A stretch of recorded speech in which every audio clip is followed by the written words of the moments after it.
ಒಬ್ಬ ವ್ಯಕ್ತಿ ತನ್ನ ಹೆಂಡತಿ ಮತ್ತು ಮಕ್ಕಳನ್ನ ನೋಡೋಕ್ಯಂತ ಬಹಳ ಪ್ರೀತಿಯಿಂದ ಪ್ರಯಾಣ ಮಾಡ್ತಿದ್ದಾನೆ. ಆದ್ರೆ ಆತನಿಗೆ ಗೊತ್ತಿಲ್ಲದ ಒಂದು ಶಾಕಿಂಗ್ ವಿಚಾರ ಏನಂದ್ರೆ ಅವನಿಗೆ ತನ್ನ ಸಾವಿನ ಬಗ್ಗೆ ಐಡಿಯಾನೇ ಇರ್ಲಿಲ್ಲ ಅಲ್ವಾ? ಹೌದು, ಆತ ಸೇರ್ಬೇಕಾದ ಮನೆಯಿಂದಲೇ ಆತನ ಪ್ರತಿಯೊಂದು ಹೆಜ್ಜೆಯ ಲೈವ್ ಲೊಕೇಶನ್ ದಾರಿಯಲ್ಲಿ ಆತನನ್ನ ಕೊಲ್ಲೋಕೆ ಕಾಯ್ತಿರೋ ಹಂತಕನಿಗೆ ರವಾನೆ ಆಗ್ತಿದೆ.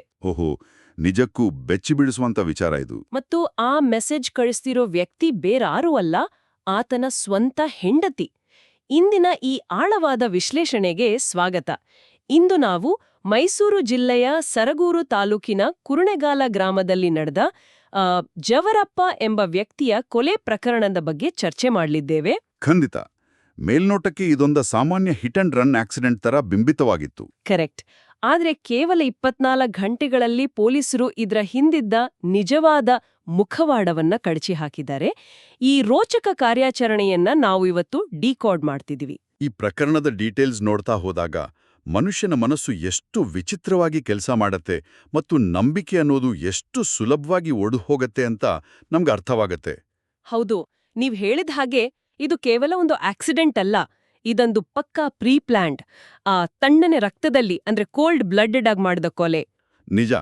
ಇಲ್ಲಿ ನಾವು ಬರೀ ಘಟನೆಗಳನ್ನಷ್ಟೇ ಅಲ್ಲ, ಆ ಘಟನೆಗಳ ಹಿಂದಿನ ಸೈಕಾಲಜಿಯನ್ನ ಮತ್ತು ಆ ಕೊಲೆಯನ್ನ ಮುಚ್ಚಾಕೋಕೆ ಅವರು ಮಾಡಿದ ಪ್ಲಾನ್ ಹೇಗೆ ಫ್ಲಾಪ್ ಆಯಿತು ಅನ್ನೋದನ್ನ ಎಳೆಯಾಗಿ ಬಿಡಿಸಿ ನೋಡ್ಬೇಕಿದೆ. ಎಕ್ಸಾಕ್ಟ್ಲಿ.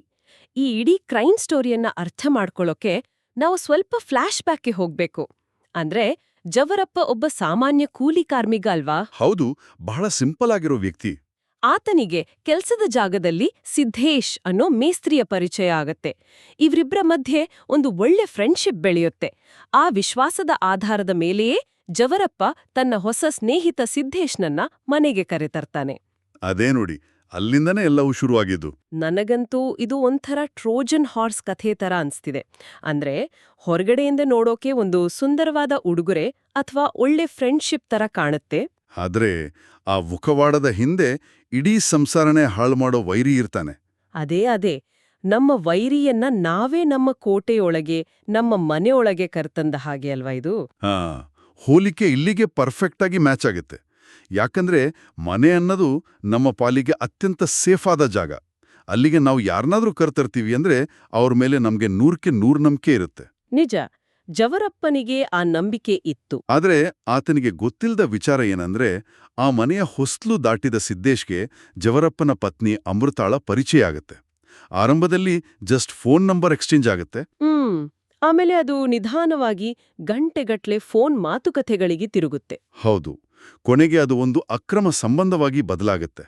ಇಲ್ಲಿ ನಾವು ಗಮನಿಸಬೇಕಾದ್ದು ಒಂದು ಸಾಧಾರಣ ಪರಿಚಯ ಎಷ್ಟು ಬೇಗ ಒಂದು ಗೀಳಾಗಿ ಕನ್ವರ್ಟ್ ಆಯ್ತು ಅನ್ನೋದನ್ನ. ಆದ್ರೆ ಇಲ್ಲೊಂದು ದೊಡ್ಡ ಪ್ರಶ್ನೆ ಬರುತ್ತೆ. ಕಮ್ಯುನಿಕೇಷನ್ಗೆ ಅಂತ ಇರೋ ಒಂದು ಮೊಬೈಲ್ ಫೋನ್ ಒಂದು ಫ್ಯಾಮಿಲಿನೇ ಡೆಸ್ಟ್ರಾಯ್ ಮಾಡೋ ಲೆವೆಲ್ಗೆ ಹೇಗ್ ಹೋಯ್ತು? ಅದು ಬಹಳ ವ್ಯಾಲಿಡ್ ಪಾಯಿಂಟ್.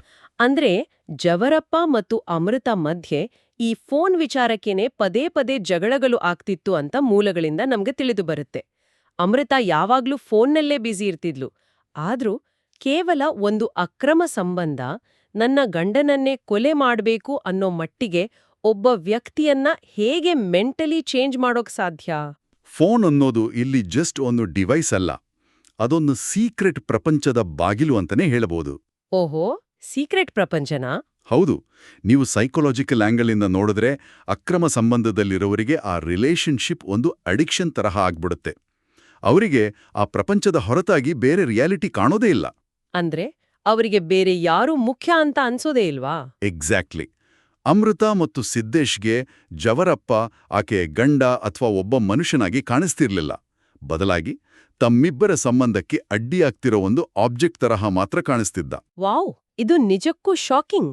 ಮನುಷ್ಯನನ್ನ ಮನುಷ್ಯನಾಗಿ ನೋಡೋದನ್ನ ಬಿಟ್ಟು ಒಂದು ಅಡ್ಡಿಯಾಗಿ ನೋಡೋಕೆ ಶುರು ಮಾಡಿದಾಗ ಅಲ್ಲಿ ಎಂಪಥಿ ಅಂದ್ರೆ ಸಹಾನುಭೂತಿ ಸಂಪೂರ್ಣವಾಗಿ ಸತ್ವೋಗುತ್ತೆ. ಜವರಪ್ಪ ಆ ಫೋನ್ ಕರೆ ಬಗ್ಗೆ ಪ್ರಶ್ನಿಸಿದಾಗ ಆತ ಕೇವಲ ಫೋನ್ ಬಿಡು ಅಂತ ಹೇಳ್ತಿರ್ಲಿಲ್ಲ. ಆತ ಅವರ ಸೀಕ್ರೆಟ್ ಪ್ರಪಂಚವನ್ನೇ ಪ್ರಶ್ನಿಸ್ತಿದ್ದ ಅಲ್ವಾ? ಕರೆಕ್ಟ್. ಇದೇ ಕಾರಣಕ್ಕೆ ಆತನನ್ನ ಮುಗಿಸ್ಬಿಡಬೇಕು ಅನ್ನೋ ಕ್ರೂರ ನಿರ್ಧಾರಕ್ಕೆ ಅವರು ಬರ್ತಾರೆ. ಓಕೆ. ಹಾಗಾದ್ರೆ ಆ ಅಕ್ರಮ ಸಂಬಂಧದ ಗುಂಗಿನಲ್ಲಿ ಪತಿ, ಸಂಸಾರ, ಮಕ್ಕಳು ಯಾವುದೂ ಅವರಿಗೆ ಲೆಕ್ಕಕ್ಕೆ ಬರಲಿಲ್ಲ. ಈ ನಿರ್ಧಾರ ಮಾಡ್ಮೇಲೆ ಅವರು ಎಕ್ಸಿಕ್ಯೂಟ್ ಮಾಡಿದ ರೀತಿ ಇದೆಯಲ್ಲ. ಅದು ನಿಜಕ್ಕೂ ಪೈಶಾಚಿಕ ಅಂತಾನೆ ಹೇಳ್ಬೋದು. ಹೌದು. ಏಪ್ರಿಲ್ 14ರ ರಾತ್ರಿ ಆ ಘಟನೆ ನಡೆಯುತ್ತೆ.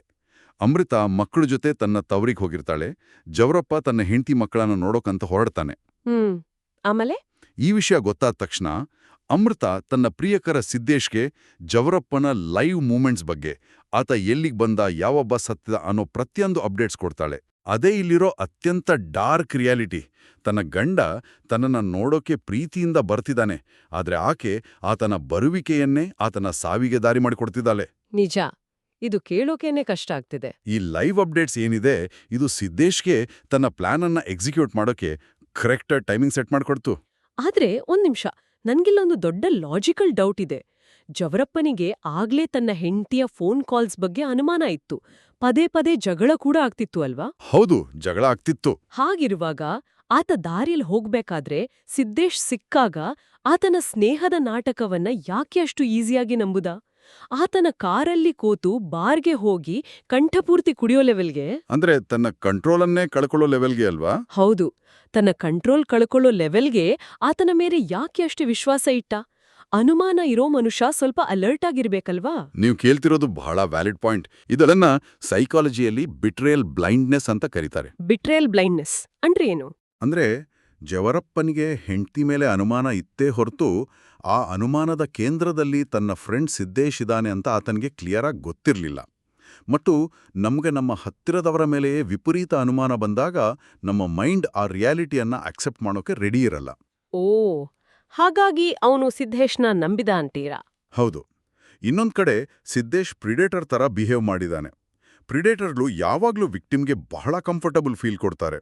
ದಾರಿಯ ಸಿಕ್ಕಾಗ ಬಹಳ ಸಹಜವಾಗಿ, ಏನ್ ದೋಸ್ತ್, ಸಿಕ್ಕಾಪಟ್ಟೆ ಟೆನ್ಷನ್ನಲ್ಲಿರುವಾಗಿದ್ಯಾ, ಬಾ ಒಂದೆರಡು ಪೆಕ್ಕು ಹಾಕಿ ರಿಲ್ಯಾಕ್ಸ್ ಆಗೋಣ ಅಂತ ಕರ್ಕೊಂಡು ಹೋಗಿರ್ತಾನೆ. ಅರೆರೆ, ಆ ಟೆನ್ಷನ್ನಲ್ಲಿ ಜವರಪ್ಪನಿಗೆ ಆ ಇನ್ವಿಟೇಷನ್ ರಿಜೆಕ್ಟ್ ಮಾಡೋಕ್ಕಾಗಿಲ್ಲ ಅಲ್ವಾ?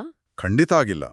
ಅಂದ್ರೆ ಆ ಮದ್ಯದ ಅಮಲು ಆತನ ಯೋಚನಾ ಶಕ್ತಿಯನ್ನ ಸಂಪೂರ್ಣವಾಗಿ ಬ್ಲಾಕ್ ಮಾಡ್ತು ಅಂತಾಯ್ತು.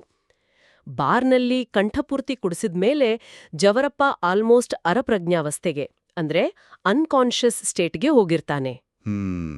ಆವಾಗ್ಲೇ ಸಿದ್ದೇಶ್ ತನ್ನ ಅಸಲಿ ಆಟ ಶುರು ಮಾಡಿದ್ದು. ಹೌದು, ಆವಾಗ ಸಿದ್ದೇಶ್ ಆತನನ್ನ ಒಂದು ನಿರ್ಜನ ಪ್ರದೇಶಕ್ಕೆ ಕರ್ಕೊಂಡು ಹೋಗಿ ಉಸಿರುಗಟ್ಟಿಸಿ ಕೊಲೆ ಮಾಡ್ತಾನೆ.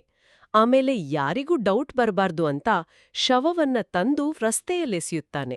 ಇದು ಯಾವುದೋ ರಸ್ತೆ ಅಪಘಾತ, ಯಾವುದೋ ವೆಹಿಕಲ್ ಗುದ್ದಿ ಸತ್ತಿದ್ದಾನೆ ಅಂತ ಬಿಂಬಿಸೋಕೆ ಟ್ರೈ ಮಾಡ್ತಾನೆ. ಆದ್ರೆ ಒಬ್ಬ ಸಾಮಾನ್ಯ ಮೇಸ್ತ್ರಿಗೆ ಒಂದು ಕೊಲೆಯನ್ನ ಆಕ್ಸಿಡೆಂಟ್ ತರಹ ಪೋರ್ಟ್ರೇ ಮಾಡೋಕೆ ಸಾಧ್ಯನಾ? ಅವ್ರು ಅನ್ಕೊಂಡಿದ್ದದೆ ಇದು ಸುಲಭವಾಗಿ ಆಕ್ಸಿಡೆಂಟ್ ಅಂತ ಪಾಸ್ ಆಗ್ಬಿಡುತ್ತೆ ಅಂತ.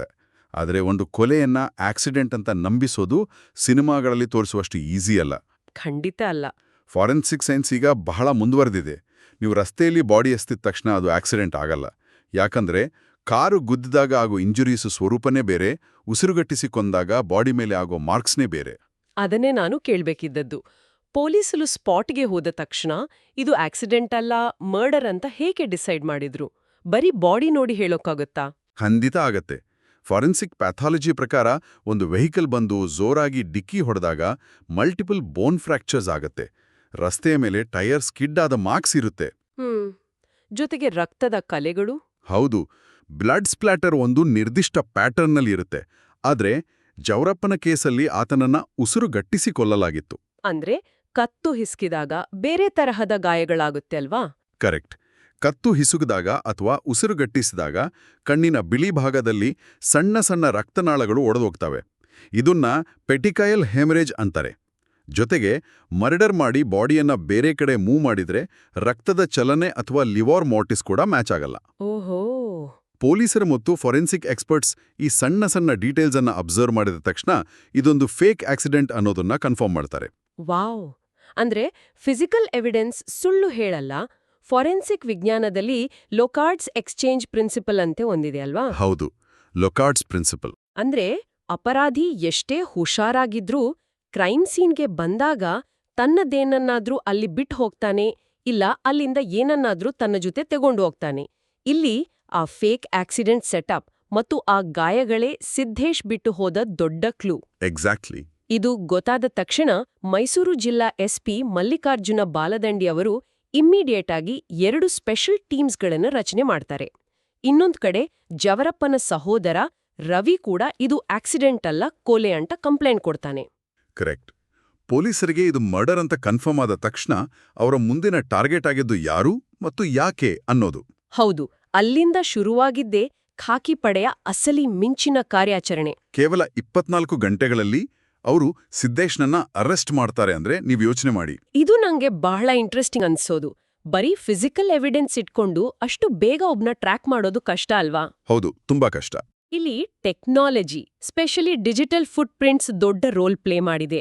ಪೊಲೀಸರು ಸುಮ್ನೆ ಗಾಡಿಯಲ್ಲಿ ಗುಂಡು ಹಾರಿಸಿಲ್ಲ, ಇಲ್ಲಿ ಟವರ್ ಡಂಪ್ ಮತ್ತೆ ಕಾಲ್ ಲಾಗ್ಸ್ ಯೂಸ್ ಮಾಡಿದ್ದಾರೆ. ಆ ಟೆಕ್ನಿಕಲ್ ಇನ್ವೆಸ್ಟಿಗೇಷನ್ ಹೇಗಿತ್ತು ಅಂದ್ರೆ, ಜವರಪ್ಪನ ಫೋನು ಕಡೆಯದಾಗಿ ಎಲ್ಲೆಲ್ಲಿ ಮೂವ್ ಆಗಿತ್ತು ಅನ್ನೋದನ್ನ ಅವರು ಟ್ರ್ಯಾಕ್ ಮಾಡೋಕ್ ಶುರು ಮಾಡ್ತಾರೆ ಅಲ್ವಾ? ಹೌದು, ನೀವು ಹೇಳಿದ್ದು 100% ಸತ್ಯ. ಇಂದಿನ ಡಿಜಿಟಲ್ ಯುಗದಲ್ಲಿ ತಾಂತ್ರಿಕ ಸಾಕ್ಷಿಗಳು ಅಥವಾ ಟೆಕ್ನಿಕಲ್ ಎವಿಡೆನ್ಸ್ ಕ್ರೈಮ್ ಇನ್ವೆಸ್ಟಿಗೇಷನ್ನ ದಿಕ್ಕನ್ನೇ ಬದಲಾಯಿಸ್ತವೆ. ಅದು ಹೇಗೆ ಕೆಲಸ ಮಾಡುತ್ತೆ ಅಂತ ವಿವರಿಸ್ತೀರಾ? ಖಂಡಿತ. CDR ಅಂದ್ರೆ ಕಾಲ್ ಡೀಟೇಲ್ ರೆಕಾರ್ಡ್ಸ್ ಹೇಗೆ ಕೆಲಸ ಮಾಡುತ್ತೆ ಅಂತ ನೋಡಿದ್ರೆ, ಜವರಪ್ಪನ ಫೋನ್ ಯಾವ ಸೆಲ್ ಟವರ್ಗೆ ಕನೆಕ್ಟ್ ಆಗಿತ್ತೋ ಎಕ್ಸಾಕ್ಟ್ ಅದೇ ಟೈಮ್ಗೆ ಅದೇ ಟವರ್ಗೆ ಸಿದ್ದೇಶ್ನ ಫೋನ್ ಕೂಡ ಕನೆಕ್ಟ್ ಆಗಿರುತ್ತೆ. ಓಹೋ. ಅಂದ್ರೆ ಜವರಪ್ಪ ಎಲ್ಲಿಗೆಲ್ಲ ಮೂವ್ ಆದನೋ ಸಿದ್ದೇಶ್ ಫೋನ್ ಕೂಡ ಆತನ ಜೊತೆಲೇ ಮೂವ್ ಆಗ್ತಾ ಇತ್ತು. ಅಂದ್ರೆ ಇಬ್ರು ಒಂದೇ ಕಾರ್ನಲ್ಲಿದ್ರು ಅನ್ನೋದಕ್ಕೆ ಅದೊಂದು ಸಾಲಿಡ್ ಟೆಕ್ನಿಕಲ್ ಪ್ರೂಫ್. ಖಂಡಿತವಾಗಿಯೂ. ಸಿದ್ದೇಶ್ ತನ್ನ ಫೋನನ್ನ ಮನೆಯಲ್ಲೇ ಬಿಟ್ಟು ಬಂದಿದ್ರೆ ಬಹುಶಃ ಪೊಲೀಸರಿಗೆ ಆತನನ್ನ ಟ್ರ್ಯಾಕ್ ಮಾಡೋದು ಸ್ವಲ್ಪ ಕಷ್ಟ ಆಗ್ತಿತ್ತೇನೋ. ಆದ್ರೆ ಆತ ತನ್ನ ಫೋನ್ ಜೊತೆಯಲ್ಲೇ ಇಟ್ಕೊಂಡಿದ್ದ. ಹೌದು, ಯಾಕಂದ್ರೆ ಆತನಿಗೆ ಅಮೃತಾಳಿಂದ ಲೈವ್ ಅಪ್ಡೇಟ್ಸ್ ಬರ್ತಾ ಇತ್ತು. What on irony. ನೋಡಿ, ಯಾವ ಮೊಬೈಲ್ ಫೋನನ್ನ ಯೂಸ್ ಮಾಡ್ಕೊಂಡು ಅವರು ಇಡೀ ಕೊಲೆಯ ಪ್ಲಾನ್ ಮಾಡಿದ್ರೋ, ಯಾವ ಫೋನ್ ಮುಖಾಂತರ ಅಮೃತ ಕ್ಷಣಕ್ಷಣದ ಲೈವ್ ಲೊಕೇಶನ್ ಕಳಿಸಿದ್ಲೋ ಅದೇ ಫೋನ್ ಅವರ ಪಾಲಿಗೆ ಉರುಳಾಯ್ತು ಅಲ್ವಾ? ಎಕ್ಸಾಕ್ಟ್ಲಿ. ಮೊಬೈಲ್ ಅನ್ನೋದು ಅವರ ಸಂಚಿಲ ಅಸ್ತ್ರನೂ ಆಗಿತ್ತು, ಅವರನ್ನ ಜೈಲಿಗೆ ಕಳಿಸಿದ ಪ್ರಮುಖ ಸಾಕ್ಷಿನೂ ಆಗಿತ್ತು. ಘಟನೆ ನಡೆದಾಗ ಅವರಿಬ್ಬರ ಮಧ್ಯೆ ಎಷ್ಟು ಬ್ಯಾಕ್ ಟು ಬ್ಯಾಕ್ ಕಾಲ್ಸ್ ಹೋಗಿದೆ ಅನ್ನೋದನ್ನ ಪೊಲೀಸರು ಟ್ರ್ಯಾಕ್ ಮಾಡ್ತಾರೆ. ಆ ಡೇಟಾ ಇಟ್ಕೊಂಡು ಸಿದ್ದೇಶನ್ನ ವಶಕ್ಕೆ ಪಡೆದು ವಿಚಾರಣೆ ಮಾಡಿದಾಗ ಆತನತ್ರ ಬೇರೆ ದಾರಿನೇ ಇರಲಿಲ್ಲ. ಆತ ಅಪಘಾತದ ನಾಟಕ ವಾಡೋಕೆ ಟ್ರೈ ಮಾಡ್ದ. ಆದ್ರೆ ಟೆಕ್ನಿಕಲ್ ಎವಿಡೆನ್ಸ್ ಮುಂದೆ ಆತನ ಸುಳ್ಳುಗಳು ನಿಲ್ಲಿಲ್ಲ. ಇಲ್ವೇ ಇಲ್ಲ. ಕೊನೆಗೆ ಆತ ತಾನು ಮಾಡಿದ ಕೊಲೆಯನ್ನು ಒಪ್ಕೊಳ್ತಾನೆ. ಆ ವಿಚಾರಣೆಯಲ್ಲೇ ಅಮೃತಾಳ ಕೈವಾಡು ಸಂಪೂರ್ಣವಾಗಿ ಬಯಲಾಗುತ್ತೆ. ಅಂದ್ರೆ ಆ ಕೊಲೆಯ ಪ್ಲಾನ್, ಆ ಲೈವ್ ಅಪ್ಡೇಟ್ಸ್ ಎಲ್ಲವೂ ಕ್ಲಿಯರ್ ಆಗಿ ಪೊಲೀಸರಿಗೆ ಗೊತ್ತಾಗತ್ತೆ. ಹೌದು, ಒಂದು ಸಂಸಾರ ಕೇವಲ ಒಂದು ಅಕ್ರಮ ಸಂಬಂಧದ ಗೀಳಿಗೆ ಹೇಗೆ ಸಂಪೂರ್ಣವಾಗಿ ನಾಶವಾಯಿತು ಅನ್ನೋದು ನಿಜಕ್ಕೂ ಶಾಕಿಂಗ್. ಪ್ರೀತಿ ಮತ್ತು ವಿಶ್ವಾಸದ ತಳಹದಿಯ ಮೇಲೆ ನಿಲ್ಲಬೇಕಾದ ದಾಂಪತ್ಯ ಸ್ವಾರ್ಥ ಮತ್ತು ವಿಕೃತ ಮನಸ್ಥಿತಿಗೆ ಬಲಿಯಾಯಿತು. ಪೊಲೀಸರು ಬಹಳ ದಕ್ಷತೆಯಿಂದ ಎಕ್ಸಲೆಂಟ್ ಇನ್ವೆಸ್ಟಿಗೇಷನ್ ಮಾಡಿ 24 ಗಂಟೆಗಳಲ್ಲಿ ಸತ್ಯವನ್ನ ಹೊರಗೆದರು. ಕಾನೂನಿನ ಚೌಕಟ್ಟಿನಲ್ಲಿ ಆ ಇಬ್ಬರಿಗೂ ಶಿಕ್ಷೆಯೂ ಆಗಬಹುದು. ಆದ್ರೆ ಜವರಪ್ಪನಿಗಾದ ಅನ್ಯಾಯ, ಆತನ ಮಕ್ಕಳು ಕಳ್ಕೊಂಡ ಭವಿಷ್ಯ, ಅದಕ್ಕೆ ಬೆಲೆ ಕಟ್ಟಕ್ ಸಾಧ್ಯನಾ? ಸಾಧ್ಯವೇ ಇಲ್ಲ. ಕ್ರೈಮ್ ಆದ್ಮೇಲೆ ಪನಿಷ್ಮೆಂಟ್ ಸಿಗ್ಬೋದು, ಆದ್ರೆ ಕಳೆದುಕೊಂಡ ಜೀವ ವಾಪಸ್ ಬರಲ್ಲ. ಜವರಪ್ಪ ಯಾವ ಹೆಂಡ್ತಿಯನ್ನ, ಯಾವ ಫ್ರೆಂಡನ್ನ ಕಣ್ಮುಚ್ಚಿ ನಂಬಿದ್ನೋ ಅವರಿಬ್ಬರೇ ಸೇರಿ ಆತನನ್ನ ಮುಗಿಸ್ಬಿಟ್ರು. ನಿಜ. ಇದು ಸಮಾಜದಲ್ಲಿ ನಂಬಿಕೆ ಅನ್ನೋ ಪದಕ್ಕೆ ಒಂದು ದೊಡ್ಡ ಪೆಟ್ಟು ಕೊಟ್ಟಿದೆ. ಹೌದು, ಬಹಳ ದೊಡ್ಡ ಪೆಟ್ಟು. ಈ ಆಳವಾದ ವಿಶ್ಲೇಷಣೆಯ ಅಂತ್ಯಕ್ಕೆ ನಾವು ಬಂದಿದ್ದೇವೆ.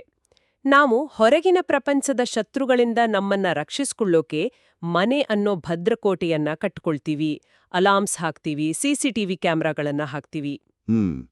ಆದ್ರೆ ನಮ್ಮ ಮನೆಯ ಒಳಗಿನವರನ್ನೇ ನಾವು ಅನುಮಾನಿಸೋಕಾಗಲ್ಲ ಅಲ್ವಾ? ಕರೆಕ್ಟ್. ಈ ಇಡೀ ಪ್ರಕರಣ ನಮ್ಮನ್ನ ಒಂದು ಆಳವಾದ ಪ್ರಶ್ನೆಯೊಂದಿಗೆ ಬಿಟ್ಟೋಗುತ್ತೆ. ನೀವೆಲ್ಲರೂ ಯೋಚನೆ ಮಾಡಬೇಕಾದ ಒಂದು ವಿಷಯ ಇದು.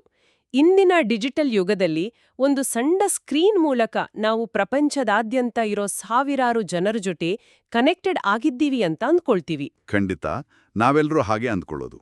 ಆದ್ರೆ ಹಗಲಿರುಳು ನಮ್ಮ ಪಕ್ಕದಲ್ಲೇ ಓಡಾಡುವ, ಅದೇ ಮನೆಯಲ್ಲಿ ನಮ್ ಜೊತೆಯೇ ಇರುವ ವ್ಯಕ್ತಿಯ ಮನಸ್ಸಿನೊಳಗೆ ಏನೆಲ್ಲಾ ನಡೀತಿದೆ, ಯಾವ ಕರಾಳ ಆಲೋಚನೆಗಳು ಹುದುಗಿರಬಹುದು ಅಂತ ಅರಿಯುವ ಸೂಕ್ಷ್ಮತೆಯನ್ನ ನಾವೆಲ್ಲೋ ಕಳೆದುಕೊಳ್ತಿದ್ದೀವಾ? ಇದೊಂದು ಬಹಳ ಗಂಭೀರವಾದ ಪ್ರಶ್ನೆ. ಆನ್ಲೈನ್ನಲ್ಲಿ ಎಲ್ರ ಜೊತೆ ಕನೆಕ್ಟೆಡ್ ಆಗಿರೋ ನಾವು ನಮ್ಮ ನೈಜ ಸಂಬಂಧಗಳಲ್ಲಿ ಕಂಪ್ಲೀಟಾಗಿ ಡಿಸ್ಕನೆಕ್ಟ್ ಆಗ್ತಿದ್ದೀವಾ? ಎಲ್ಲರೂ ಯೋಚಿಸಬೇಕಾದ ವಿಚಾರವಿದು. ನಮಸ್ಕಾರ.